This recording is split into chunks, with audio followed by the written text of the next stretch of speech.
Drafted first overall in 2000 after a fantastic season in Boston University, the hype and anticipation for goaltender Rick Dipietro was through the roof. Many scouts projected him to become a star, and Islanders GM Mike Milbury would even compare him to two-time champion Tom Barrasso. Dipietro would be drafted to Long Island, and once his rookie contract would expire, he would be handed one of the largest deals in NHL history. A deal that is still paying him to this day, due to buyout purposes, that is, as when Dipietro was on the brightest stage, he would often fail to both win and keep himself intact, as injuries would ruin Dipietro's chances at a decent NHL career. Dipietro's story is just one out of the many stories former college phenoms tend to go through, as although throughout these last few years where we've seen a boatload of talent emerge from the NCAA, we've also seen time and time again college superstars fail on the biggest stage. But Rick Dipietro isn't the only star goaltender to ever fail in the NHL.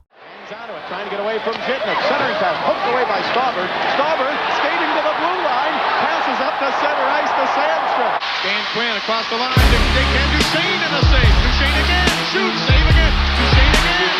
Penalty coming up. Another save as it hits Stauber. Meet the man everyone called Rob Blue Line Stauber. Stauber was getting massive hype even before his college days at the University of Minnesota, as his style of play was extremely odd yet fascinating. Stauber's unique style would consist of him almost completely throwing himself in front of his opposition to make a stop, and this was on a regular basis. Because of this aggressive style of play, he'd earned his nickname of Blue Line Stauber, and all eyes were on him to see how'd he do at a professional level. And once arriving in Minnesota, he met expectations. Stauber would have a year to remember in 1988, where he would win 34 games, racking up a .272 goals against average, and shocking everyone by winning the Hobie Baker Award, an award that's mostly given out to forwards and defensemen. But Stauber's success would be short-lived, as once arriving in the NHL, he got a taste of reality. Drives it in. Here's John Tucker.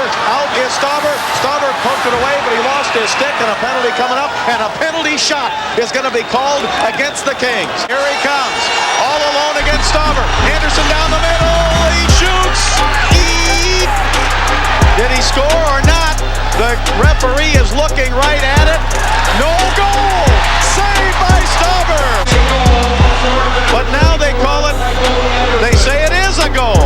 Stauber's blue line persona would make him a liability in net, often causing him to give up a ton of weak goals. Stauber would finish his short-lived NHL career only playing 62 games with both the LA Kings and Buffalo Sabres, where he'd record an abysmal 3.81 goals against average and a .890 save percentage. Rob wasn't able to recreate the magic he once had in Minnesota, but he was always a must-watch player whenever he was starting in the crease. Andy Mealy is one of the most recent busts in the NHL, but in college, he was anything but, as Mealy was an absolute machine. During his 4 years at Miami University, Mealy would receive a boatload of accolades that include being named CCHA Player of the Year, USA Player of the Year, CCHA MVP, and a Hobie Baker Award. Mealy's 2010-11 season turned a lot of heads, as he would explode for just 71 points in 39 games, making him a goal scorer and an all-around complete package. His problem is that despite all of his great achievements, Mealy would go undrafted, and he'd sign with the Arizona Coyotes to play with their AHL team in Tucson. And right away, it seemed as if a lot of teams were foolish to pass up on him, as he would have a 41-point rookie season in the minor leagues. But after finally getting his shot in the NHL, he'd failed to make the most of it, only tallying 2 assists in 15 total games. Mealy would continue to be dangerous in the AHL, however, but he could never translate his many talents into the pros, and this would force him to eventually go overseas to continue his professional career.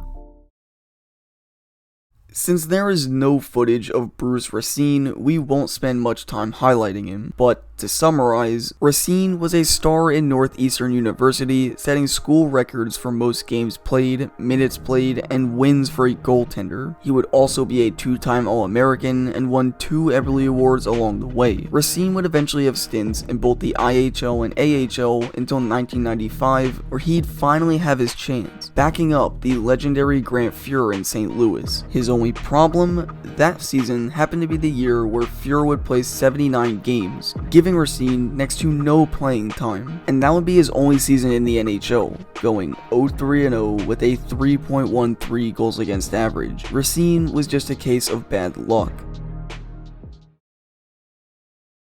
Depending a little bit too much now on Jim Craig. He's making too many good saves. Eruzione! This moment will forever highlight the legendary Olympic career of Mike Eruzione, but what many tend to forget is that before the miracle on ice would even occur, Eruzione would actually get drafted into the NHL. Mike would be drafted in the second round by the Hartford Whalers in 1974, and would decide to stay in Boston University for another 2 seasons. Once finishing, he would play 150 games with the Gold Diggers in the IHL, and only last 6 games in the AHL with the Firebirds. Eruzione was actually not bad in the IHL, producing 158 points in those 150 games, but he could never translate his playmaking abilities into the NHL, as Eruzione would never be able to crack the roster. After 6 games in Philadelphia, Eruzione would then join the US international team, and the rest is history. Mike Crowley looked like the next big defenseman coming out of college with the University of Minnesota after having a 30-point season in 1994. Crowley would be named to the Western Collegiate Hockey Association All-Rookie team that year as a result, and the sky was the limit. Mike would accumulate even more accolades, being named a first-team All-American in both 1995 and 1996. Crowley would make his NHL debut with the Mighty Ducks in 1998, and after racking up 4 points in 8 games, he seemed like a very promising young talent, but like we've seen time and time again, the speed and physicality of the game would be too much for him to handle. Mike would bounce around the AHL and NHL, finishing with 20 points in 67 games, never becoming that consistent performer many thought he would be.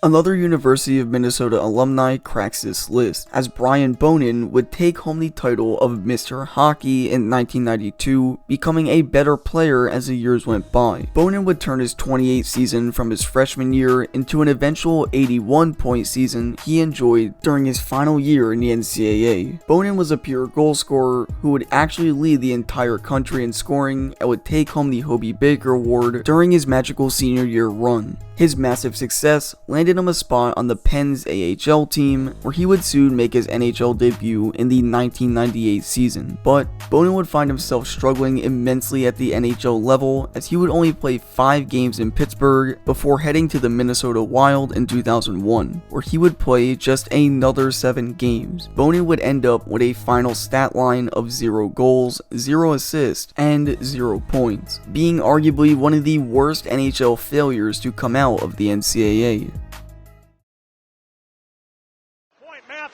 Matheson behind the net for O'Reilly. The puck tipped into the air by Helm. Cal gets it back. Center for Pilstrom, a shot. Hit Jessamine in front. Jessamine follows. Score!